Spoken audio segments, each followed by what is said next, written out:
Vamos a orar ahora un momentito al Señor y pedir que en esta tarde la palabra que voy a compartir con ustedes, que llevo varios días dándole vueltas y tengo la sensación de que todavía no he logrado decir y compartir todo lo que Dios ha puesto en mi corazón.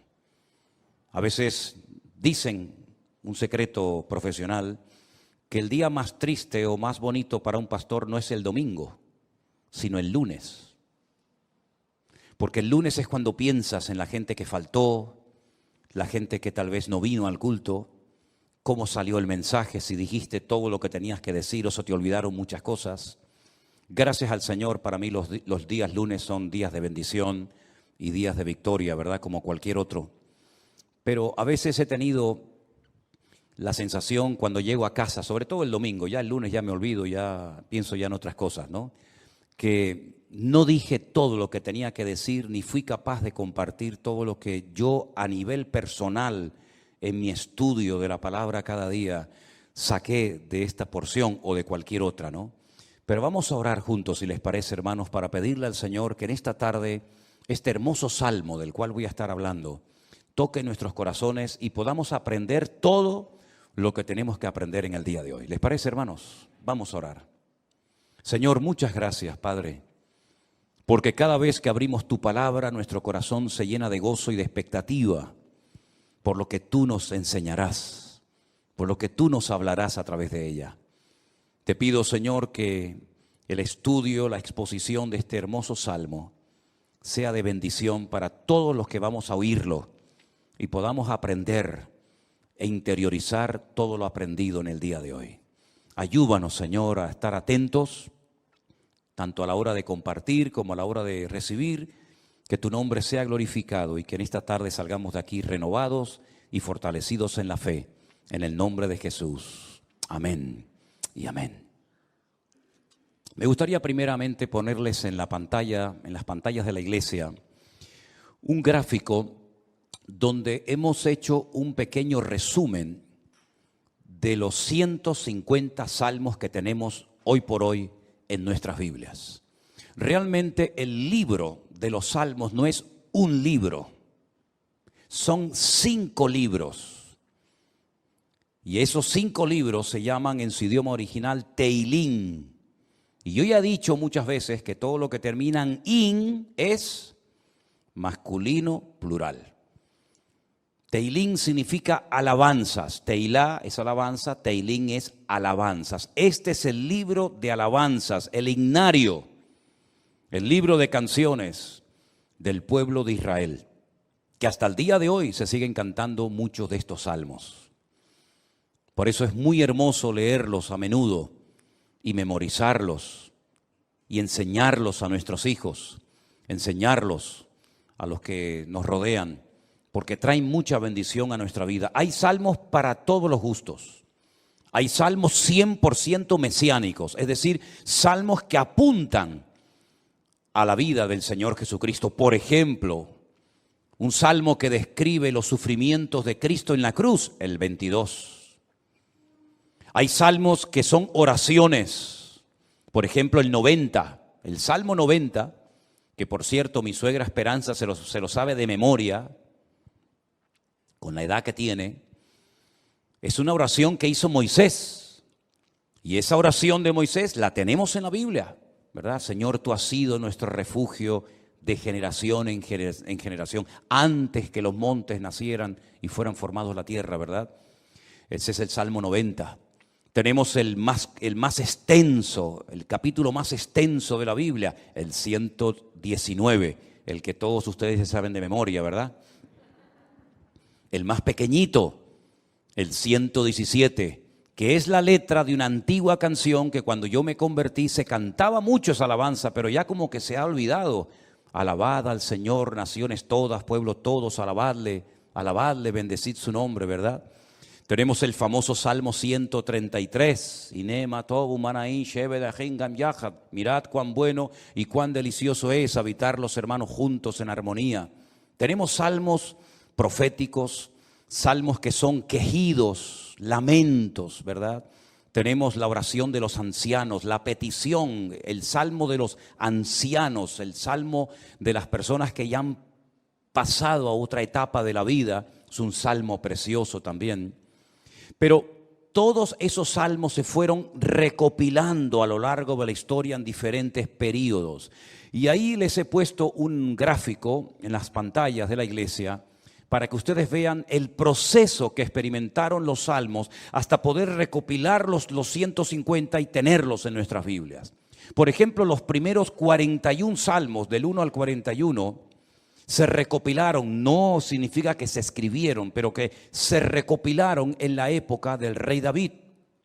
Porque hay algunos de esos salmos que son antes de la época del rey David. Por ejemplo, el que les cité a continuación, el 90, que es de la época de Moisés. Pero esos 41 primeros salmos se recopilaron, se reunieron y posteriormente se añadieron al libro de los salmos en la época del rey David.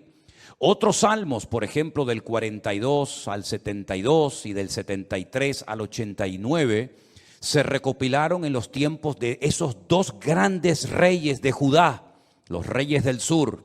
Estos dos reyes fueron extraordinarios, Ezequías y Josías. Ezequías fue aquel rey que decidió meter el agua por debajo de Jerusalén para que si fuera sitiada, si los enemigos atacaban Jerusalén, no les cortaran el suministro de agua y se murieran de sed, esperando fuera los enemigos que Israel se rindiera.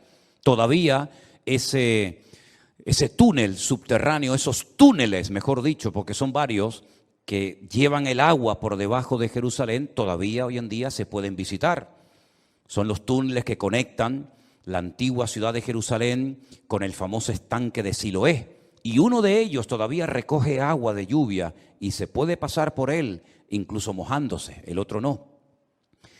Y el rey Josías fue un rey muy utilizado, un hombre, un instrumento tremendo en las manos del Señor. Fue aquel rey que, cuando le dijeron hemos descubierto el libro de la Torá, el libro de la ley en el templo que estaba abandonado, hace una serie de reformas extraordinarias que hacía muchísimo tiempo que Israel las necesitaba.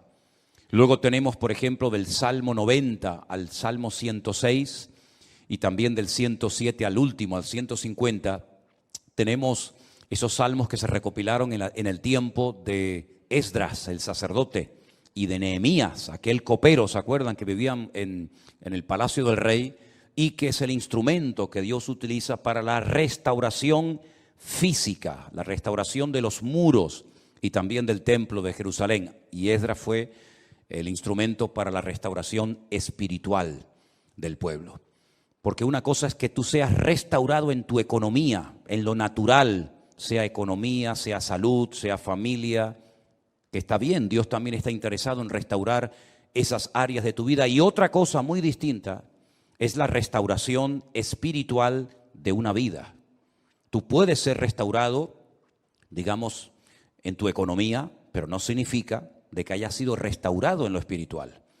Y si quieren ver un ejemplo claro de lo que estoy diciendo, vayan, por ejemplo, al famoso libro de Ezequiel, en el capítulo 37, cuando el Señor le dice a Ezequiel, ven que te voy a enseñar algo, y lo lleva al cementerio más antiguo del mundo, que está al este de Jerusalén, en el Monte de los Olivos, cementerio que tiene más de 3000 años, que se puede visitar hoy en día, que se conoce, bueno, el nombre que le dan los judíos hoy en día es el Bet Hayim, que es la casa de los vivos, pero realmente era el valle de los huesos secos, porque es un valle lleno de huesos, un valle lleno de muertos. Y el Señor, estando él en Babilonia, le muestra ese valle, ese cementerio, y le dicen, ¿tú crees que estos huesos vivirán? ¿Tú crees que volverán a la vida estos huesos secos en gran manera, que en algunos casos hay años y años que están ahí enterrados? Y el profeta Ezequiel le dice al Señor, yo no sé, Señor, lo que va a pasar con estos huesos, con estos muertos. Y el Señor le dice, predícales, profetízales a los huesos. Y dice que mientras les predicaba, comenzaron a levantarse esos huesos y se formaron cuerpos humanos, seres humanos, con piel, con tendones, con miembros, con cuerpos. Pero dice que eran como muertos vivientes, les faltaba el espíritu. No se movían, estaban ahí quietos como zombies. Y el Señor les dice, les falta el espíritu, profetiza, habla para que el espíritu entre en ellos. Y al final del capítulo 37, el Señor le explica al profeta Ezequiel lo que significa esa visión y le dice, esta es la casa de Israel. Estos son los hijos de Israel, que van a experimentar un resurgir como pueblo, como nación, una restauración nacional, que en los tiempos de Ezequiel, era impensable, pero que nosotros sabemos que se ha producido en el siglo XX, en mayo de 1948, los huesos secos, esparcidos por todas las naciones de la tierra, se levantaron en un solo día como pueblo, y ahí están, con su himno, con su bandera, con su tierra, con su capital.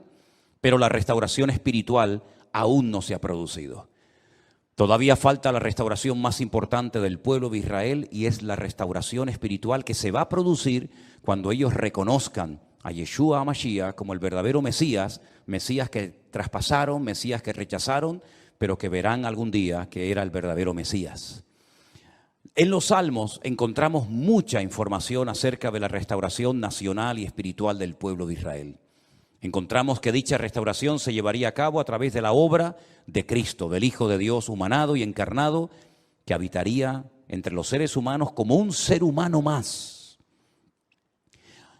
En los Salmos también encontramos al principio mucha información acerca del tipo de salmo que vamos a leer. Por ejemplo, hay salmos que en la parte de arriba pone Mictán.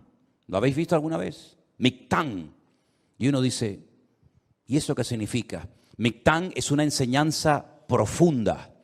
Un salmo que ponga arriba como título Mictán es una enseñanza a tener en cuenta.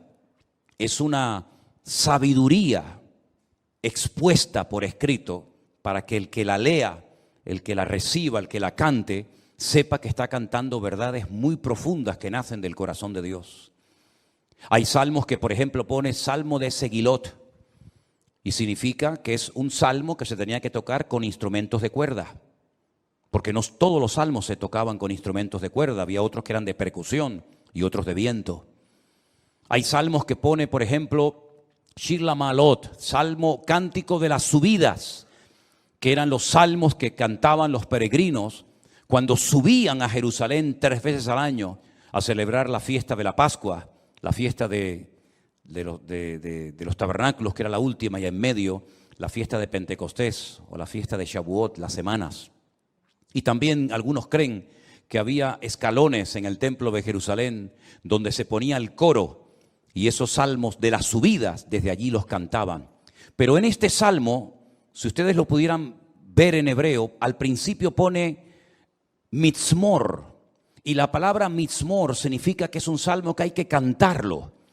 Nosotros como cristianos no tenemos esa costumbre, lamentablemente, porque el salmo nos indica que este salmo habría que cantarlo desde el versículo 1 hasta el último versículo, hasta el versículo 5. Nosotros lo hemos leído, pero realmente es un salmo que, según las instrucciones que Dios nos da, tendríamos que haberlo cantado.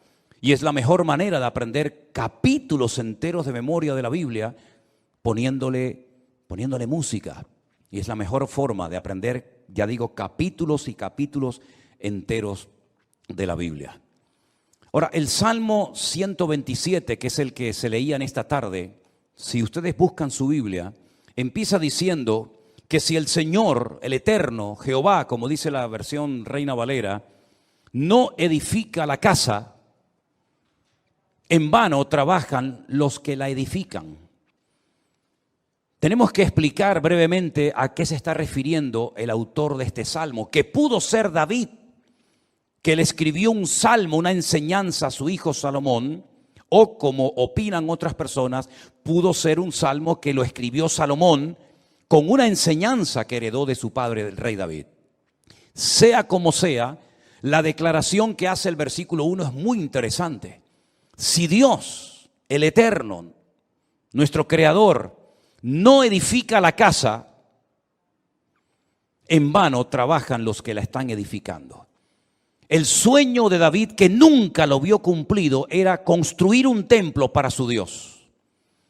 Dios nunca le dijo a David que lo hiciera, pero nació en el corazón de David el anhelo, el deseo de tener una casa, un templo, sobre todo para que el arca de la alianza, que tenemos ahí en la entrada de la iglesia como una réplica, para que ustedes pudieran ver el tamaño original que tenía el Arca de la Alianza en aquellos tiempos, en vez de estar debajo de una lona, debajo de una tienda de campaña, pudiera estar en un templo bonito, grande, bien decorado, espacioso, etcétera, etcétera. Ese era el sueño de David, pero nunca lo vio cumplido, porque el profeta Natán le dijo que él no tenía el aval, el respaldo de Dios, el permiso del Señor para construir dicho templo. Ese templo solamente podía ser levantado en un lugar, no podía ser levantado en cualquier parte, sino encima de lo alto de un monte llamado el monte Moriah. Es una palabra compuesta, el lugar donde Dios me enseña. Moriah viene de maestro, Moré, Morá, Morim, Morot, y Yad es el diminutivo del nombre de Dios. El monte donde Dios es mi maestro, el monte donde Dios me enseña y me instruye, ¿verdad? En ese monte vivía un señor llamado Arauna, que era un jebuseo, los antiguos habitantes de Jerusalén. Y allí sube el rey David, y entonces dice la Biblia que allí ofrece un sacrificio, cuando había muerte por todas partes, por un pecado que, como bien saben ustedes, el rey David había cometido.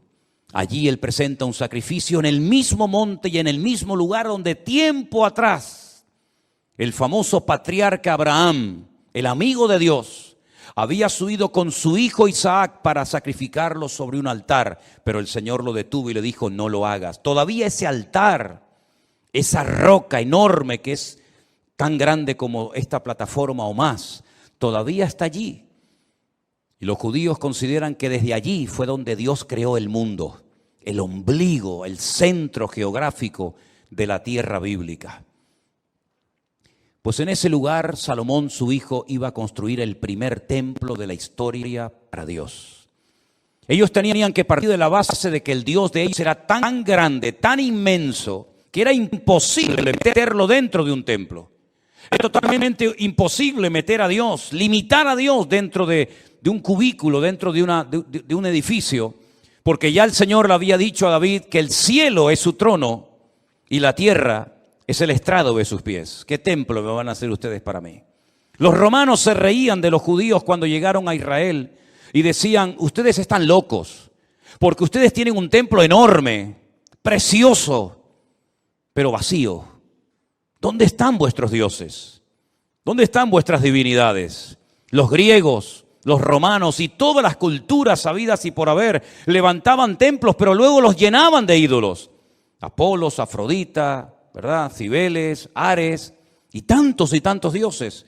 Pero los judíos nunca pusieron una figura de Dios, porque al Señor tu Dios adorarás y a Él solo servirás.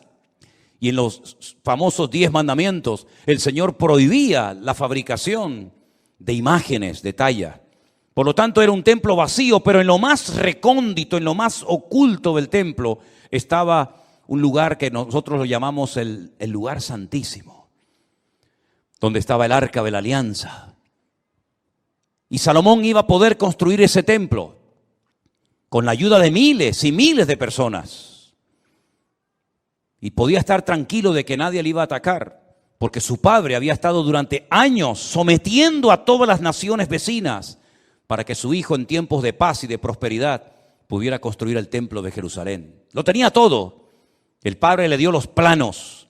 El padre le escribió 77 letras de canciones que las tenemos en la Biblia, los famosos salmos de David, para que pudieran cantar. Inventó instrumentos musicales, le dio oro, piedras preciosas, madera, plata, bronce, lo tenía absolutamente todo. Y además Salomón hizo un pacto con el faraón, que eran expertos en aquella época en la fabricación de megaestructuras, porque los judíos nunca habían hecho un edificio tan grande, y mucho menos para Dios. Cómo levantar aquellas piedras, subirlas a aquel monte, colocarlas una encima de la otra, aquellas columnas, más de 70 columnas exactamente, de una pieza, cómo iban a levantarlas, ponerlas a nivel para que aquella casa no se cayera. El templo no tenía arcos, como lo inventaron los romanos, por eso los arcos le han permitido a las fabricaciones y a la arquitectura romana permanecer hasta el día de hoy, pero eran columnas y era muy difícil poner aquello en pie.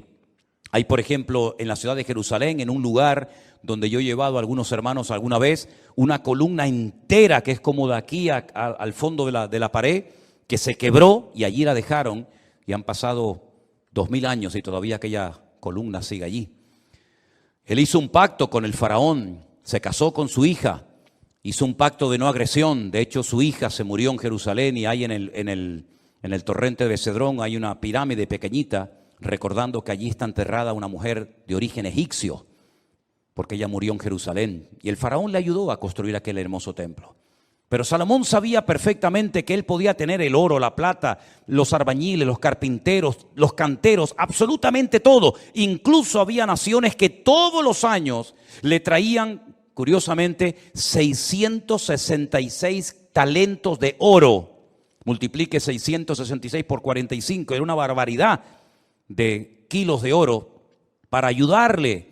Venían personas de todos los continentes de la tierra, unos le traían marfil, otros le traían diamantes, otros le traían de todo. Pero él sabía que aunque lo tenía humanamente hablando todo, sin el respaldo, sin la ayuda del Señor, aquel templo nunca se iba a poder levantar. Y aquí hay una primera lección que tenemos que interiorizar nosotros como cristianos en el día de hoy. Nosotros nos podemos esforzar mucho y de hecho el esfuerzo forma parte de la vida cristiana. Esfuérzate y sé valiente, le decía el Señor a Josué, ¿verdad? Josué capítulo 1. Esfuérzate y pelea, le decía el apóstol Pablo a Timoteo. Pero por mucho que nos esforcemos, por mucho que trabajemos, por mucho que madruguemos o por mucho que trasnochemos, sin el respaldo, sin el favor de Dios, todo lo que hagamos nos sirve absolutamente para nada. ¿Cuántos dicen amén? Algunos creen que por trabajar más van a ganar más y se equivocan, porque la Biblia no enseña que para ganar más hay que trabajar más. Si usted quiere ganar más, no haga eso, porque lo está haciendo al revés. Si usted quiere ganar más, yo después le digo lo que tiene que hacer, pero no trabajes más para ganar más, porque vas a ganar menos y te vas a terminar agotando. Porque la Biblia dice en el Salmo que hemos leído que si el Señor no edifica la casa, en vano. Y esa palabra en vano, esa expresión en hebreo en vano, significa para que no llegues al agotamiento físico y mental. ¿Qué les parece? Para que no llegues a un momento que digas, ya no aguanto más, estoy reventado, estoy cansado. Llego el fin de semana, quiero descansar y el lunes voy igual de cansado, peor. Y vas acumulando cansancio y durante la noche no duermes. Cuando dice el Salmo 27 que una de las bendiciones de Dios es poder dormir tranquilamente por la noche. Dice que a sus amados el Señor les dará el sueño. Y hay muchas personas que darían cualquier cosa con tal de poder dormir en paz, como nosotros, los hijos de Dios, que hemos aprendido a depender y a descansar en el Señor, podemos dormir en paz. ¿Cuántos dicen amén? No sé por qué nos han hecho últimamente a Elena y a mí una pregunta, me la hacen de vez en cuando, por internet, por WhatsApp, por correos, incluso hasta en persona. ¿Ustedes están durmiendo bien?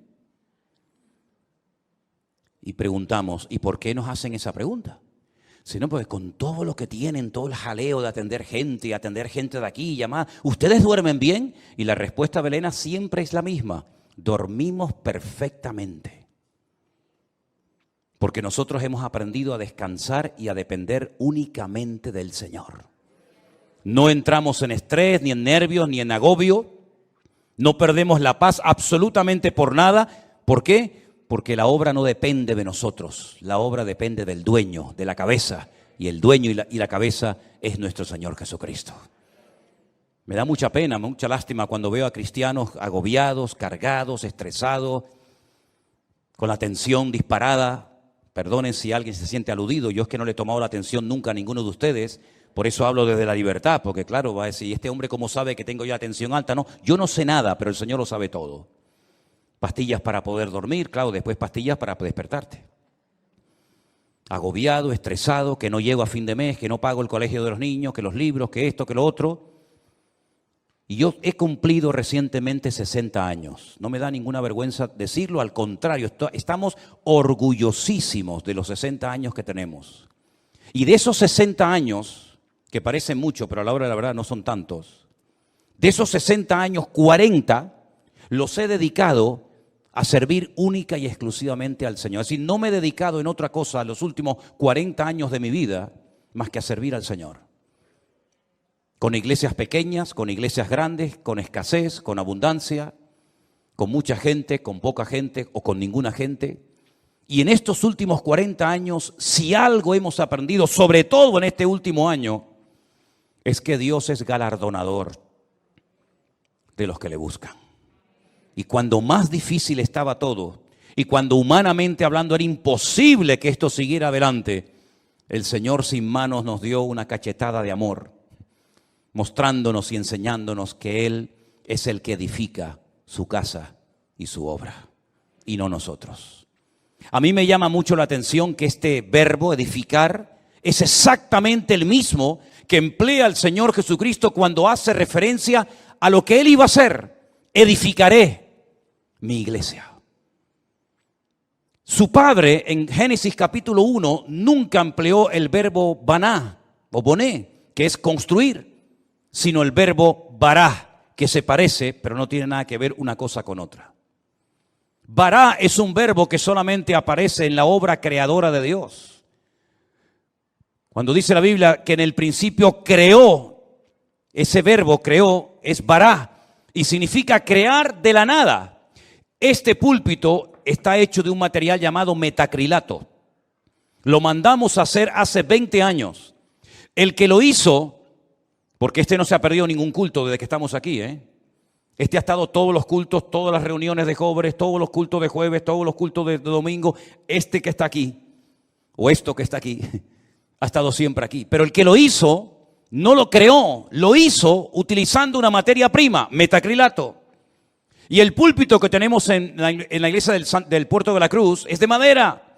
Y alguien lo hizo, no lo creó, utilizando la materia prima de la madera. Pero el verbo bará en Génesis capítulo 1 es crear de la nada. ¿Y cómo Dios creó sin utilizar materia prima? Sin utilizar tierra, sin utilizar piedra, sin utilizar madera, con el poder de su palabra.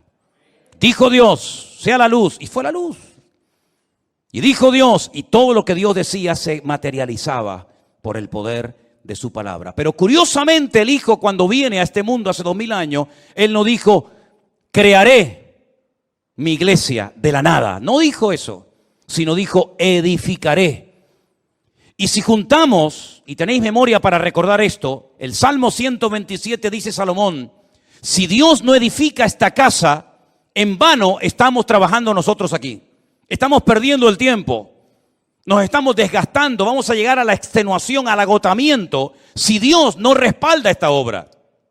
Porque Él sabía que esa obra no dependía de sus obreros, de su sabiduría, que era mucha y la tenía, de su dinero, que era mucho y lo tenía. Él sabía que aquella casa no era una casa particular, no era una sinagoga, no era un colegio, era la casa de Dios.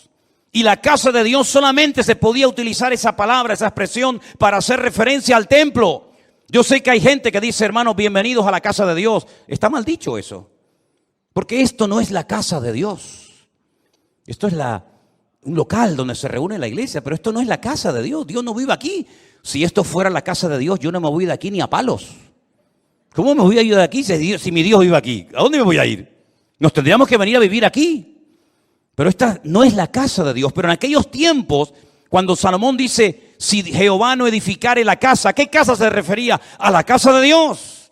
Él sabía que esa casa no iba a poderse terminar si no tenía el respaldo de Dios. Por eso el Señor Jesucristo pudo decir, yo edificaré mi iglesia. Porque Él dijo, todo lo que hago y todo lo que digo, lo hago porque mi Padre me da autorización y me apoya para hacer y decir lo que hago. Por eso la iglesia ha permanecido en estos últimos 2000 años con persecuciones, con todo tipo de regímenes políticos, con falsas doctrinas, con divisiones, etcétera, etcétera. ¿Por qué? Porque el que la está fabricando no es el hombre, el que la está construyendo es el Señor Jesucristo. Y nosotros somos piedras vivas en ese edificio, pero la piedra angular, la que soporta todo el peso, es nuestro Señor Jesucristo. La piedra que desecharon los edificadores ha venido a ser la cabeza del ángulo. Bendito sea Dios. Piná, Rosh Piná. Eso es, Rosh Piná. Hay un pueblo en Israel muy bonito que se llama Rosh Piná, que significa la cabeza del ángulo. Pero este salmo, ¿sabes? Te da una calma, te da una paz impresionante, porque no tienes que estar dependiendo de tu esfuerzo personal. sino del respaldo de Dios. Y yo le hacía esta mañana a los hermanos del Puerto de la Cruz 2 preguntas que se las voy a hacer ahora a ustedes. ¿Dios está respaldando lo que estás haciendo? Piensa bien, ¿eh? Todos no vamos a ser pastores, todos no van a ser predicadores, evidentemente. Pero todos y cada uno de ustedes, de nosotros, nos dedicaremos en la vida a algo. Pero mi pregunta es, ¿a eso a lo que hoy por hoy te estás dedicando, tú notas en tu vida el favor de Dios, el respaldo de Dios? Si la respuesta es sí, yo siento que en mi profesión, en mi carrera, en mis estudios, en mi trabajo, yo siento y noto que el respaldo, que la bendición de Dios está conmigo. Gloria a Dios, no sabes cuánto me alegro, hermano. Pero si la respuesta es no, entonces ¿por qué lo estás haciendo? Si sabes que Dios no te ha mandado a hacer lo que estás haciendo, ¿cómo te atreves a hacerlo? Porque la segunda pregunta que les iba a hacer es, ¿por qué estás haciendo lo que estás haciendo? ¿Para ganar un sueldo? Es decir, ¿tú sabes que no estás haciendo lo que Dios quiere? Esa no es la voluntad perfecta de Dios para tu vida, pero igualmente lo haces porque a final de mes un señor te pone un sobre con un dinero para poder cubrir tus necesidades. Así es como tú te has montado tu vida cristiana. ¿Te ves haciendo lo que estás haciendo tus próximos 10 años, 20 años de tu vida? ¿Ese es el futuro de tu vida? ¿Dedicarte a lo que estás haciendo? Si es la voluntad de Dios, gloria a Dios, siga adelante. Pero como la vida es tan corta y cuando te des cuenta pasó, ¿cómo hay creyentes que se han dedicado toda la vida a hacer lo que saben que no era la voluntad de Dios perfecta para ellos, pero al fin y al cabo lo hacían para al final de mes recibir un sobrecito con un hueso que te daba un señor que le sobraba de todo, que a veces no te pagaba lo que tú merecías por haber trabajado tanto, pero dependías de él hasta para poder poner un poco de gasolina a tu coche o comprar una compra, hacer una compra en un supermercado?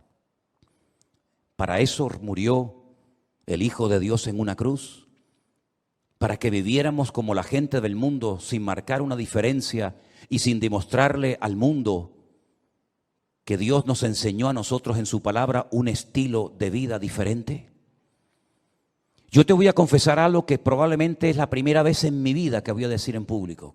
Yo no sé si en algún momento, en alguna iglesia, en alguna predicación, desde los 19 años que estoy sirviendo al Señor, yo he dicho alguna vez esto que voy a decir ahora. Esto sería como dicen en televisión, esto es una primicia.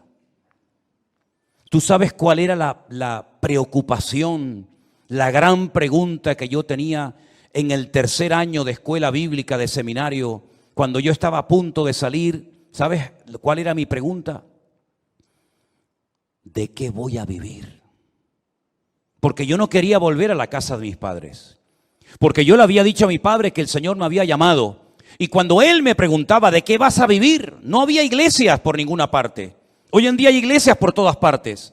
Pero en aquellos años, hace 40 años, no había iglesias prácticamente por ninguna parte. Eran contadas con los dedos de una mano las iglesias que, por ejemplo, había en Tenerife. Muchas de las iglesias que ustedes conocen o han visitado, o a lo mejor han estado, no existían.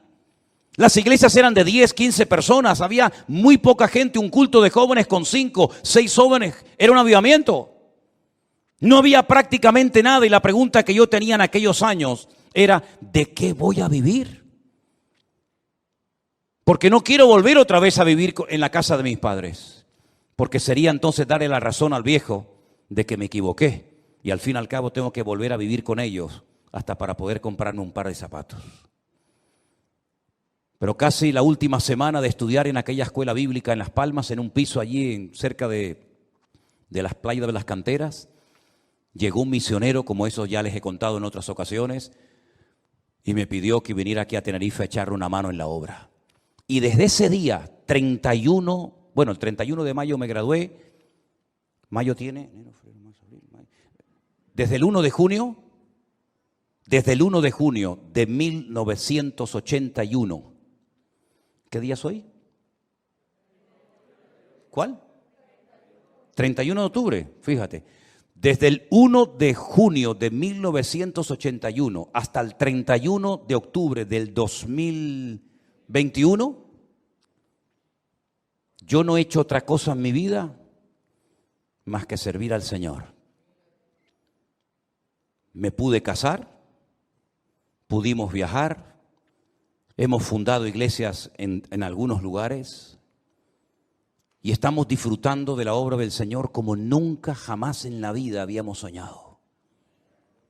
Sabemos lo que es estar sentado en una cama con una libreta, con una calculadora, sacando los gastos del mes y diciendo, no llegamos, no llegamos, no llegamos. Pero también sabemos lo que es, el Señor es mi pastor y nada me faltará. Hemos aprendido a vivir en escasez como no te imaginas. Y hemos aprendido a vivir en abundancia, hemos aprendido a dormir en cualquier lugar, porque el Señor nos ha mostrado de que cuando una persona es capaz de hacer un mínimo gesto por el Señor respalda y bendice la vida de esa persona. Y tengo un temor tremendo en mi corazón por toda la manera como el Señor nos está bendiciendo y abriendo puertas en todas partes. Porque sabemos perfectamente que no es por nuestros méritos, no es por nuestros méritos. Quiero decirles que cuando muchos de ustedes vinieron a esta iglesia, nosotros ya hacía años que estábamos aquí. Hacía años que estábamos en este lugar. Y el Señor ha ido edificando poco a poco su obra. Y hoy en día podemos hablar para la gloria del Señor de miles y miles de personas que en todas partes del mundo, muchos de ellos han conocido al Señor Jesucristo como su Señor y Salvador personal en este último tiempo. Anoche tenía una reunión por Zoom con todos los hombres de la iglesia virtual del grupo número 2, gente con más de 80 años. Dándole gracias al Señor porque en la recta final de su vida, como ellos mismos decían, han conocido el Evangelio del Señor Jesucristo y tienen un hambre por conocer más y más de la palabra que a mí realmente me deja sorprendido todo lo que el Señor está haciendo. Yo quiero decirles a todos y a cada uno de ustedes que yo también tuve tu edad y estuvimos dispuestos cuando éramos jóvenes, recién casados con 21 años, a pagar un precio. Y nos llamaron locos. Los pastores nos reunían de vez en cuando y nos decían, estáis locos. ¿Cómo sois capaces de ir con una niña pequeña como era Priscila en aquellos años a un país tan lejos, sin conocer prácticamente a nadie, a vivir por fe? Pero cuando el Señor edifica su obra y cuando el Señor respalda su obra, no hay impedimento que pueda frenar la vida de un hijo y de una hija de Dios.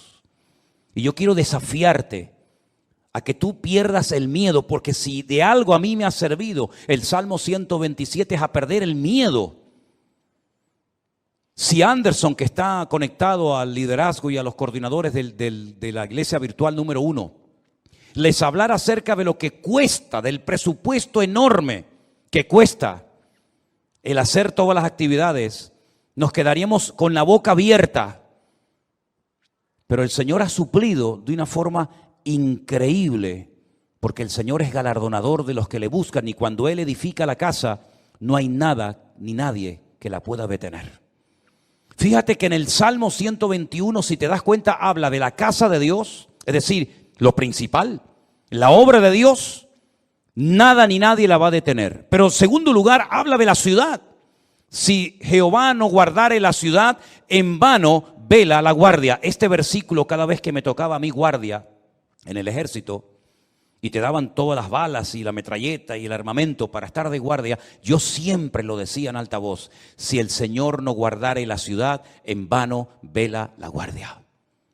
Porque todo lo que hagamos, todo tu esfuerzo personal, y que conste, quiero dejar bien claro, por favor, hermano, que el Salmo 127 no es un salmo que apoya al perezoso, al vago, al negligente. No, al contrario. El esfuerzo forma parte de una vida cristiana normal. Pero todo nuestro esfuerzo, nuestro sudor, nuestro trabajo no sirve de nada si el Señor no respalda lo que estamos haciendo para Él. Absolutamente de nada. Luego es un golpe al ego del hombre, porque la gloria no me la llevo yo. Yo he sido el que he edificado, como decía Salomón, Nabucodonosor, ¿se acuerdan? Yo fui el que levanté la gran Babilonia.